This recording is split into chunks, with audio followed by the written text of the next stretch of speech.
Ephesus is the home of the Temple of Artemis, one of the 7 wonders of the ancient world. The temple was 4 times larger than the one on the Acropolis, the Parthenon. It had 120 columns, some of them, I think all of them, 60 feet tall. And inside was a statue of the goddess. Artemis was the twin sister of Apollo, and she was known as the goddess of the hunt, goddess of fertility, and childbirth. She had been worshipped here even before the Greeks came. And so she was very important to this country and city, especially Ephesus. When Paul came and preached, they started to notice how the worship of Artemis decreased. There was a man named Demetrius. He was the head of the Silversmith Guild. That means the union that created little silver shrines. And those were sold as souvenirs. Some people took home, others they gave as offerings to the goddess in her temple. Well, he saw the decrease in their worship would lead to the decrease in their income. And so he stirred up people in the agora and got people to start rioting. They came into this theater, which can seat 25,000 people.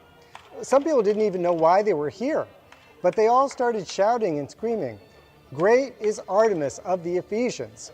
It became so loud that the people came in and pushed forward a man named Alexander. He was a Jew, and he tried to explain that this was not part of their faith, but they shouted him down.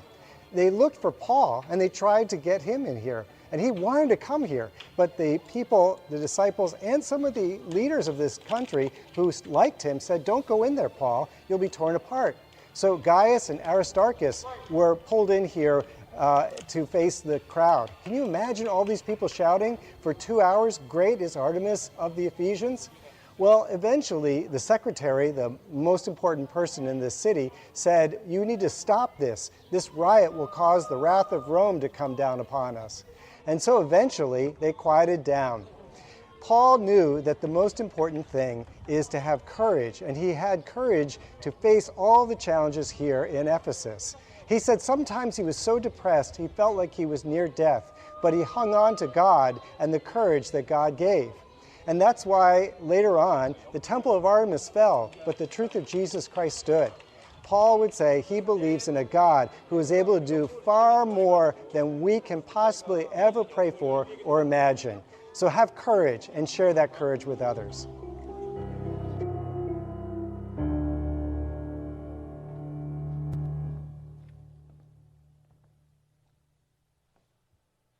Have you ever been in the middle of a mob?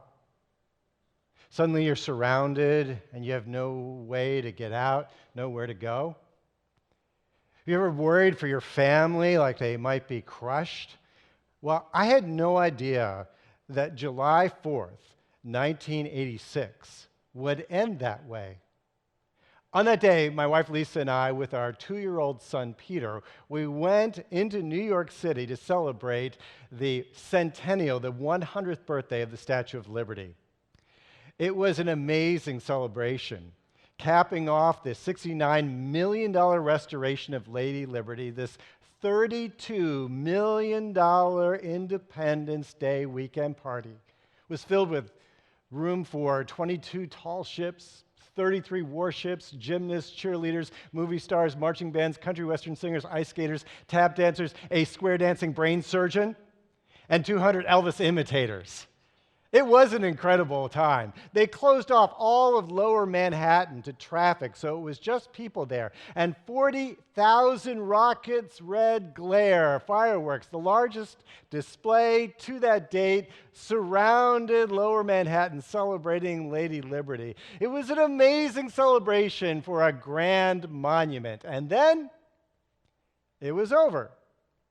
Now, how do we get home? Well, imagine building to building on every street in Lower Manhattan filled with people, so much so that my little son in this flimsy stroller was about to be crushed by people on all sides of him. We worked our way down through all those crowds and eventually found our way to the tunnel, to the PATH train station down below the World Trade Center. As we got down in there, suddenly, before we reached the platform, the group stopped. And yet people kept pouring in behind us into the tunnel. It got so tight in there, you couldn't even stand shoulder to shoulder. I was worried my son was going to get crushed. The hot, humid July air became stifling. And then suddenly we heard from up ahead of us someone shout, "The trains are broken." And you could feel panic rippling through the mob. Which way would it go? What would happen? Where would we be sent, pushed, pulled, squeezed, crushed? We all stood there for a second, and then suddenly we heard it was a rumor. And the trains went on, and the crowd dispersed. And as you can see, I made it safely home. Mobs, crowds, riots, they can cause great damage. And that was all for a glorious monument, the Statue of Liberty. What an incredible symbol. Lady lifting her torch to enlighten the world, a symbol of freedom, of immigration, of hope for America. It just draws so many feelings of devotion and patriotism when we see this wonderful statue. Nobody better ever dare deface it, defame it, destroy it like they did in the Planet of the Apes. All those feelings we have and more the Ephesians had for their lady, Artemis. Called Diana by the Romans, Artemis was the Greek goddess of the hunt, childbirth, fertility, prosperity, forests, animals. She was the sister of the god Apollo. She was worshipped in Ephesus, this major city. 550 years before Jesus and Paul, there was a temple dedicated to her. It was destroyed and rebuilt and expanded and destroyed so that in Paul's day, it was a huge temple of 120 gleaming columns, 60 feet tall, 4 times larger than the Parthenon in Athens. It made the short list of the 7 wonders of the ancient world. It was served by 1,000 different temple priestesses and people. Inside was a statue of the goddess, as well as perhaps, if we're not sure about this, but a meteor that they think she dropped from the sky. Even more importantly, it was a place where they deposited many treasures, much gold, making it a major banking center for the ancient world. So Artemis was worshipped, but also very important to religion, government, economy, prosperity, power. Nobody ever dared deface, defame, or destroy her. And then along comes this troublemaker named Paul. And at first, he preaches in the synagogue. Well, that's okay. He's Jewish, and it's good place for him to go. But then they sort of oppose him and reject him. So he goes out and he starts preaching elsewhere. Pliny, the person who lived at the same time as Jesus, Paul, said it was the most wonderful monument of Grecian magnificence. So Paul left the synagogue and he took the disciples with him and he had discussions daily in the lecture hall of Tyrannus. Okay, well, that's okay. And this went on for about 2 years. Well, that's fine. But then all the Jews and Greeks who lived in the province of Asia heard the word of the Lord. And then something started to happen.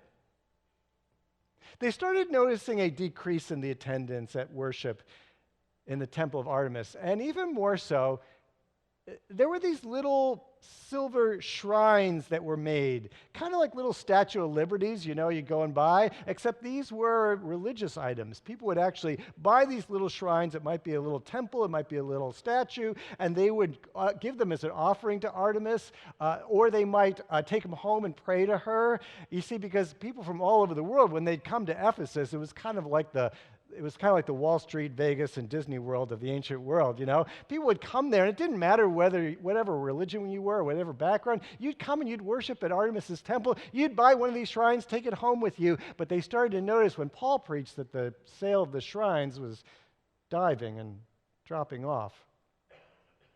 So Demetrius, one of these silversmiths who made these little shrines, he got upset. He noticed this trend. And so what he did was he got together the Silver Shrine Union Local 345 and the Ephesian Stock Exchange and the Presbytery of Artemis, and they all got together, and he said to them, hey, you know, my friends, we receive a pretty good income from this business. And you see and hear how this fellow Paul has convinced and led astray large numbers of people here in Ephesus and in practically the whole province of Asia. He says the gods made by human hands are no gods at all. There is danger not only that our trade will lose its good name, but also that the temple of the great goddess Artemis will be discredited, and the goddess herself, who is worshipped throughout the province of Asia and the world, will be robbed of her divine majesty. See, wherever Paul goes and preaches the good news,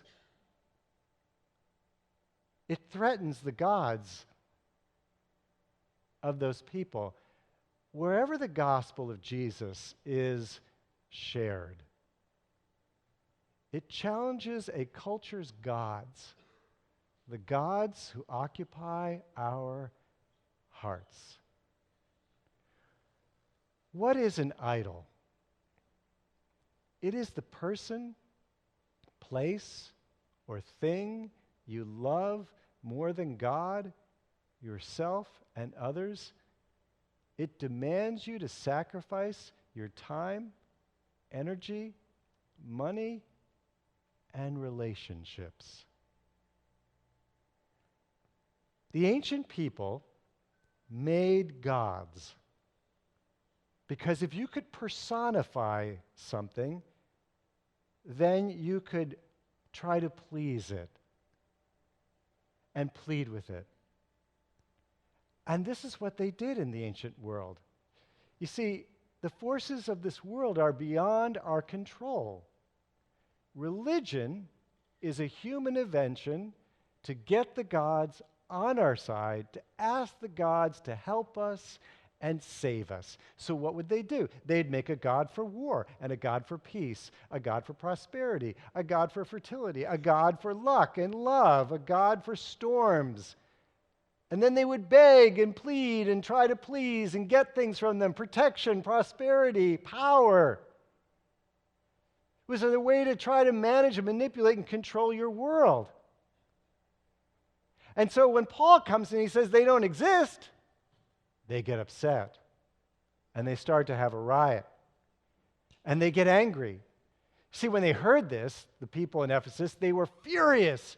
And they began shouting, "Great is Artemis of the Ephesians!" So the whole city was in an uproar. And the people seized Gaius and Aristarchus, Paul's traveling companions from Macedonia. And all of them rushed into the theater together. And Paul wanted to appear before the crowd, but the disciples, they said, "No, Paul, we're not going to let you." In fact, there were even some of the officials of that province. They were friends of Paul. They liked Paul. And they sent him a message begging him not to venture into the theater. You see, the assembly was in confusion. Some were shouting one thing, some were shouting another. Most of the people didn't even know why they were there. Why were they getting so upset? Because Paul was challenging their beliefs. They felt like they were being attacked. It was their foundation. They built all their hopes on Artemis, and if she was nothing, then that meant everything was going to collapse and fall apart. Imagine if suddenly everything you believed in was challenged. Well, actually, through their words, they're proving that Paul is true, because how powerful can Artemis be if the mere words of a human can knock her down? How strong and almighty can she be if she needs humans to defend and protect her divine majesty? This theater is huge. They say 20, maybe 25,000 people were there. Can you imagine all those people, all those voices shouting for 2 hours, "Great is Artemis of the Ephesians"? This is what they think the theater may have looked like in Paul's day. If he had walked into this theater, it would have been his last appearance. Everyone has idols. I have them. You have them. We love them. We serve them. We sacrifice to them. Tim Keller has said, an idol is anything so central to your life. You can't have a meaningful life if you lose it. Idolatry is anything about which you say, if I have that, then my life has meaning. Then my life has value. If I lose that, I don't know how I would live. An idol can be family and children.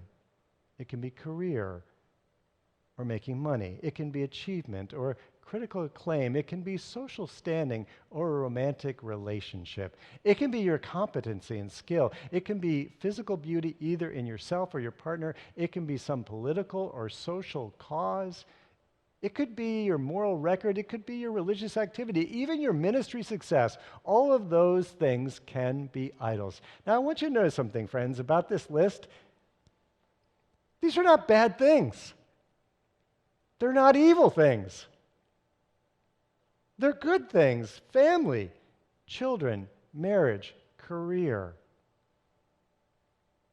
It's just these good things given by God were not intended to be supreme things. They are a problem when we challenge idols. Most of the challenging idols are the good things, like family, like children, like career. And they're turned into supreme things, things we worship, serve, and sacrifice to. So, for example, your marriage. You're not supposed to worship your spouse, even if your spouse says you are supposed to. You're not supposed to worship your children, even though children are a good thing, because when you worship children, your children become spoiled, or you control them, or you become codependent with them. Career is not to be worshiped, but we pour so much of our energy, time, and treasure into it that we sacrifice our family, our relationships, our health. This is the challenging thing. It's the good things that can become the idols in our lives. So take, for example, devices. I bet many of you can remember when we didn't have any cell phones. Now, maybe you feel sometimes a little nervous when you can't find your cell phone. Maybe you check it and it almost feels obsessive. Maybe you worry about where it is. If you do, you have a condition that now they've identified. It's called nomophobia. It's like no mobile phone phobia, the fear of not having your mobile phone. It's like we can't live without them. And they can control our lives. Here's just a few interesting statistics about phones. On a global scale, more people have smartphones than toilets. People check their cell phones an average of 63 times per day. 66% of people fear losing or being without their cell phones. The average smartphone owner will click, tap, or swipe their phone 2,617 times a day. On average, people spend 5 years and 4 months of their lifetimes on social media, finding out what someone else is having for dinner that night. 20% would rather go without shoes for a week than be without their smartphones. I read another statistic that said 11% would go without pants than being without their smartphones. 58% of smartphone users have tried to limit device usage. Only 41% actually succeeded.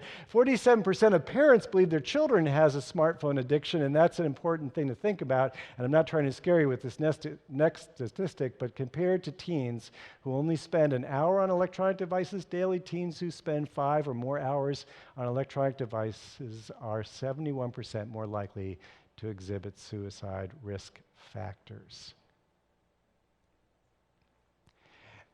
It's not supposed to be our idol. Might be time to take a break. What are some other gods?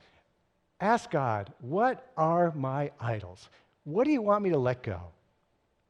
Anything that pulls you away from God or competes with your relationship with God can become an idol, even good things. Your political party can become an idol. Sports. Your sport team can become an idol, whether they win or lose. Kids' sports can become an idol. I see families wearing themselves out with kids on multiple teams, travel teams, expensive equipment. Talk about spending your time, money, and energy sacrificing it. Now, I think kids' sports are a good thing. Kids need to get exercise. This is a really good thing.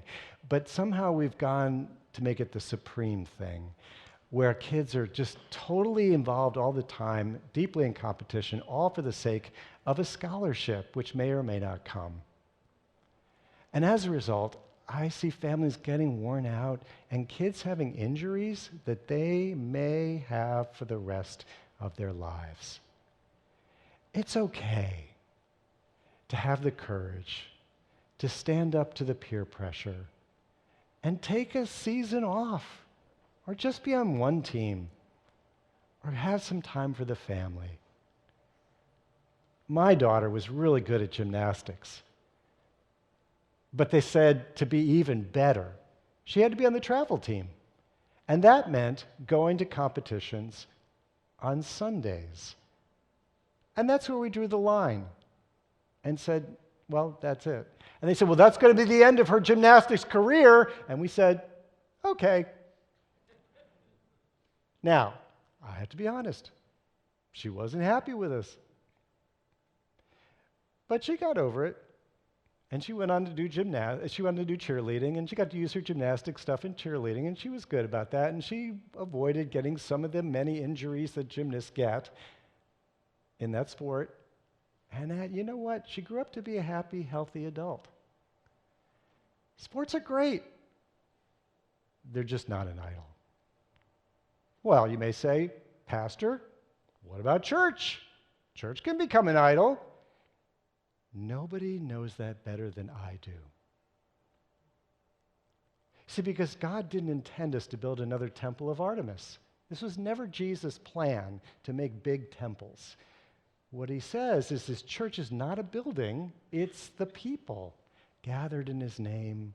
And that can be true whether you have a lot of people or just 2 or 3 around his word. Do you ever wonder how it is that Paul spread to all the Jews and Greeks living in the province of Asia the word of the Lord in just 2 years without the internet, without a building, without even a Bible? Do you figure out how he did that? He did it by little tiny groups of people that he sent out all over that province to make disciples, because that's what Jesus said, make disciples. And so they went out and they made disciples in small groups, tiny little groups that he spread throughout that whole region.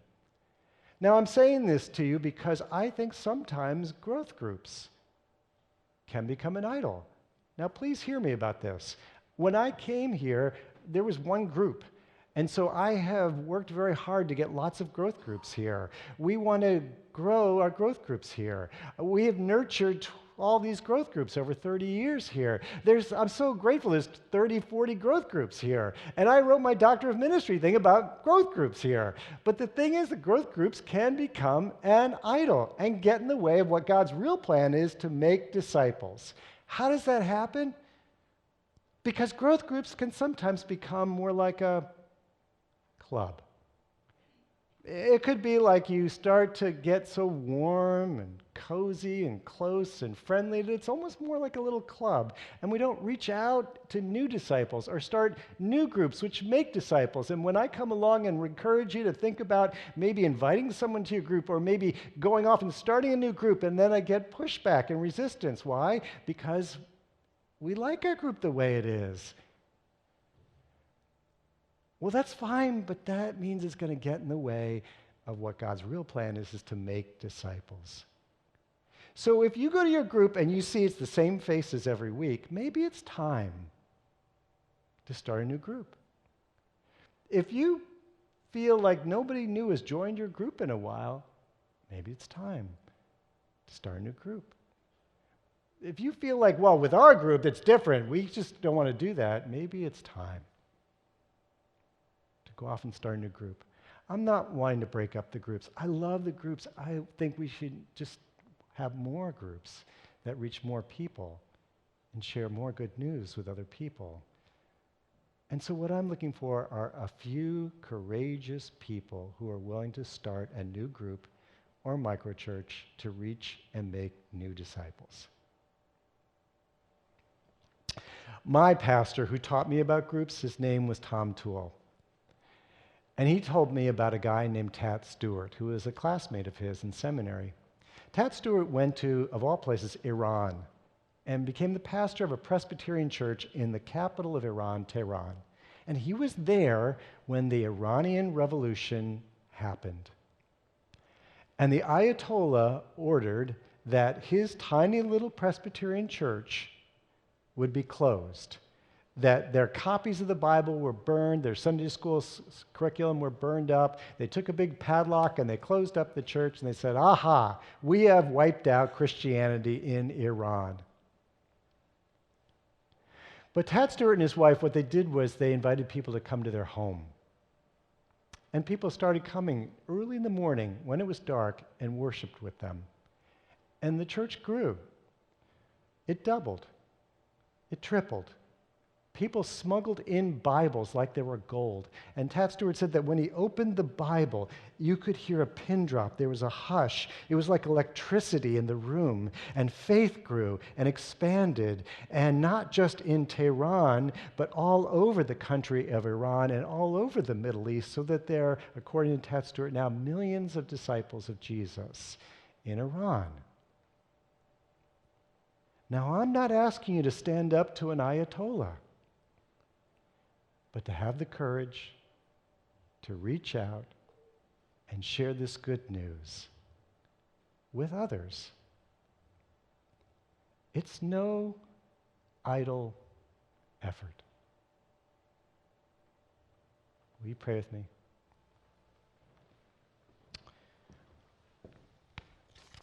God is placing on each one of our hearts the desire to share with others this incredible good news. Let's pray now and ask God to show you the person or persons with whom you can share this good news so they don't have to follow and serve as slaves to idols of this world.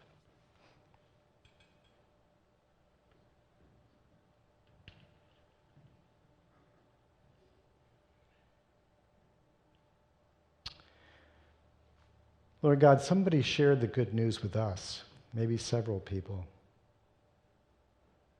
Help us to be that person in someone else's life so that they will discover that there is a God who does love them and who wants the greatest life for them now and forever. Help us to have that courage to speak your truth with love. We pray this in your name. Amen.